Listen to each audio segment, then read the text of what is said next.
Hello lovely ones and welcome to 2025. I am Jyoti and every 13 days I produce a little video which is a forecast for the energy of the 13 days that are upcoming through the understandings and predictions via the Galactic Mayan calendar. So yeah, my loves, the first new wave spell of 2025. Apologies, it's been a long time since I've done like a woodlandy video and I wasn't really expecting to, so I'm just holding my phone, so I'm aware that it might be a bit funky tonk, but that's alright. So yeah, the 13 days that we are moving into on Monday the 6th of January are guided by the archetype of the Blue Night, and within this mirrored reality, the Blue Night is such an ally for us, and the Blue Night energy is about our subconscious realm and what this process, and I guess what shadow work processes reveal to us, is that whatever scars we have gathered in this lifetime are stories that we believe. They become our belief systems, and then we continue to magnetize again and again and again these same stories and same experiences. So the Blue Night energy is about dreaming, it's about abundance, but the only way that we can access dreaming and abundance is if we are able to feel free enough to believe that we are worthy and capable and able to manifest those realities. If we have stories, if we have had experiences that have anchored in ideas about what is and isn't possible in this reality, or what will or won't happen for us in this reality, we are bound to those ideas no matter what, unless we clear them. And it is so fucking challenging to clear them. So the Blue Night energy is really about the subconscious, and personally, I've been working with the subconscious realms now for 15 years. It started for me when I was 17, and I met the amazing Paige Ryder, who I interviewed not so long ago on my channel, and I started working with homeopathy and, really connecting with her and her teachings as a white mirror reflector. And even now, after all these years, I'm going to sit forward a little bit. Even now, after all these years, I'm still looping stories that happened to me in childhood. Even now, after doing all of this clearing, and I am choosing to end those stories. But these choices, because so much of our consciousness energy is held in our subconscious realms, we've got like a fraction of it that is conscious. So us saying, I am choosing this, I'm choosing that, I'm choosing the other, it almost has to be, a daily choice that we make, because our subconscious realm is so strong that whatever is going on beneath the surface, whatever we believe deep down, is stronger than what we want, what we think we want. And it is completely and utterly our responsibility. Nobody else is going to sort this out for us. Nobody else can sort it out for us. So really within this 13 days, it's the beginning of the Gregorian year, and I'm loving that, there's so many people now speaking out against the Gregorian time code. I've been doing that for quite a long time, and and I guess now I'm not really anchored in it. But it was my mum's birthday on New Year's Day, so New Year's Day. So that does hold significance for me. You know, it's a special day for me for different reasons. But you know, you probably maybe choosing to utilise the window of an opportunity to refresh and an opportunity to begin again and an opportunity to take stock. And it is quite cool that it comes in the middle of winter in the side of the world that I'm on, because you know, we're really in the depths. We've kind of journeyed to the core of our shit, our shadow, and to then have a moment of feeling, okay, well, what the fuck do I actually want? But that's so not it. The identification of what we want is crucial, because we need to be able to recognise, like, use that as a marker and notice what's happening in our reality, and if we're taking appropriate action, and if we're kind of moving toward a reality where that's possible. But really the work, the journey is with the subconscious.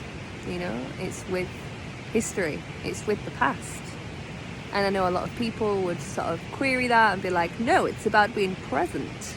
And yeah, it's about being fucking present. But if our subconscious realm is where the majority of our conscious energy is living, it's living in the fucking past. We're living in the fucking past. So unless we deconstruct what's been built in the subconscious realm, and I do really see it as like a realm, I see it as a world, and every experience that we've had creates some kind of construct, and that construct is a belief system.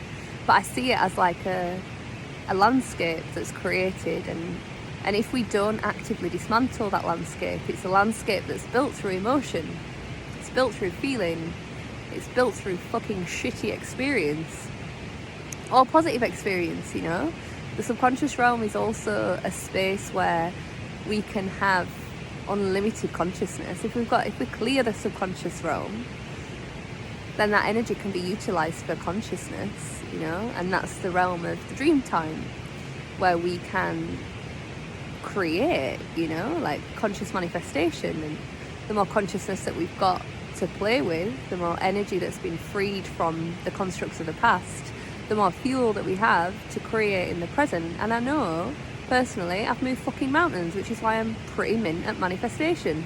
When I set my mind to something, when I set my heart to something, when I set my intention, generally speaking, it fucking happens. Because I've been able to build that muscle and trust that I've got the ability to do that. But for me, you know, the subconscious wounding isn't necessarily in that realm for me. It's in a different pocket of the human experience, and I keep getting fucking stuck there. So really this journey, this 13 days, is about really examining what the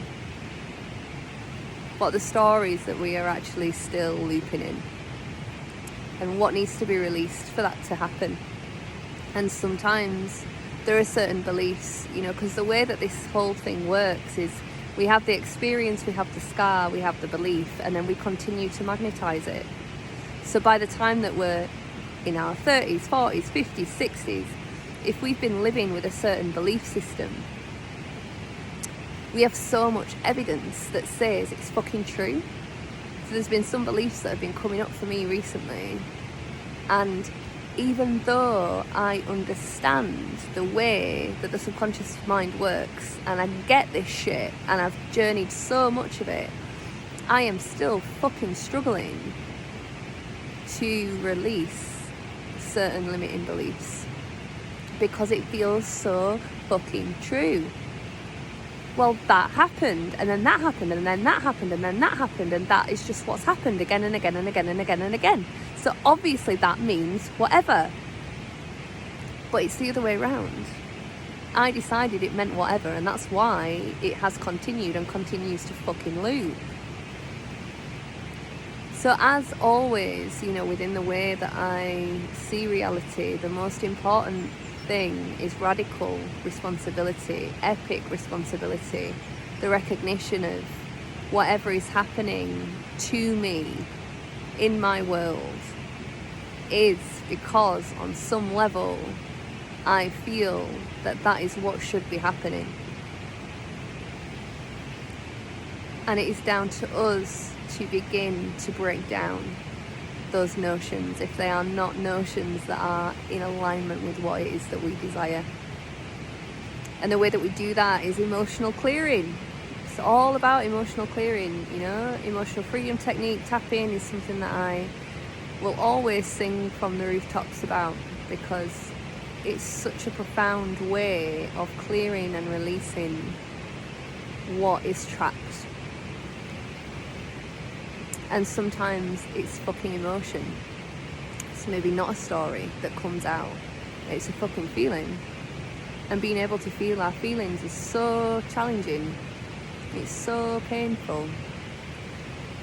And just to open the wounds, because that's what we've got to do. It's like we've got to dig down past all of the dissociation and the denial and the coping mechanism into the raw, I'm going to sneeze, excuse me, into the raw, painful, agonizing emotion that is underneath it, that we've spent our life trying to avoid, and air it out and feel it.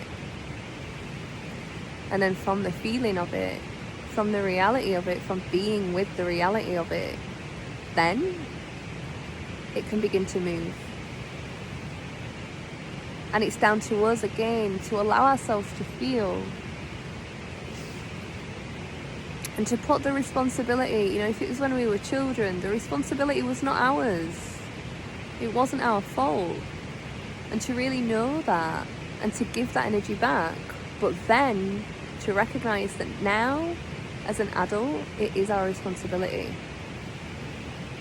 And we have to reclaim our power from those stories. We have to reclaim our worth from the people that couldn't love us. And maybe part of that is realizing that they couldn't love anybody.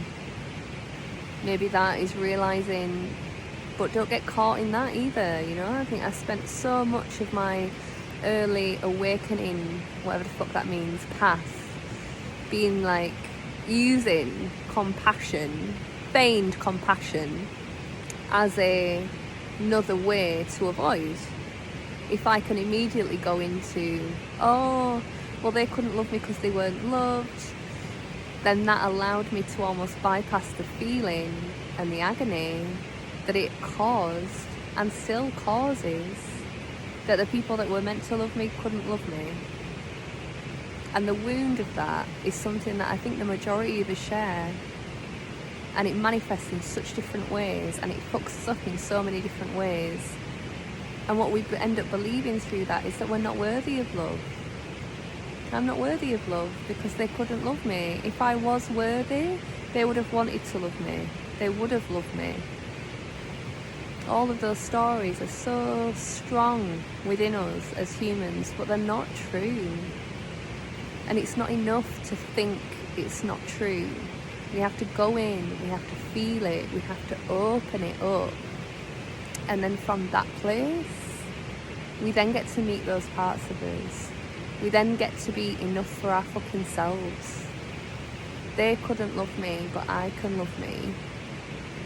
I can take care of me. I can see me. So it's really a journey of being able to recognize what has been looping in our lives, where it comes from, to feel the feelings and the emotions, to soften, to open, and to let the fuck go, so that we can do the work of reprogramming those stories. But we have to feel the feelings first, because the emotional body holds it all. If we don't release from the emotional body, if we are dissociated from the emotional body, we cannot do mindset work. We cannot change what's happening in our realities. And when we do that work, our actions change. Our energy changes. Our energy imprint is different. And then things around us begin to radically transform. So I hope that you have a really wonderfully transformational 13 days. I am in the process of creating the new Galactic Mayan diary, so you can pre-order yours below. If you want to come to Glastonbury with us, I would be absolutely thrilled for you to be with us. You can put down a £55 deposit and then pay the rest closer to the time, or you can pay in little chunks, and at the end of this wave spell will be when the opportunity to pay £55 a month for 5 months will complete, and then it will be full balance by the time that we meet together. So if you're wanting to come to Glastonbury for the initiation of a fucking lifetime with the Galactic Federation of Light, with other starseeds, and all my days, like the constellation of people that are joining is off the chart. It's going to be such a powerful weekend. Yeah, get on it and come with us. And yeah, if you want to do some magical work one-to-one, you know, and really get into your Galactic Mayan imprint, you know, what your signature is and the archetypes that support you, and really dive deep into this subconscious deprogramming through the archetypes that are you, have a look at my website, get in touch, let's jump on a call. And yeah, sending all my love from my heart to your heart, and this 2025 portal feels like it's an opportunity as we are caught by the Blue Night energy to really level up this incredible vessel that is a multidimensional instrument that literally manifests realities and creates what is happening on planet Earth. So let's do the work, yeah?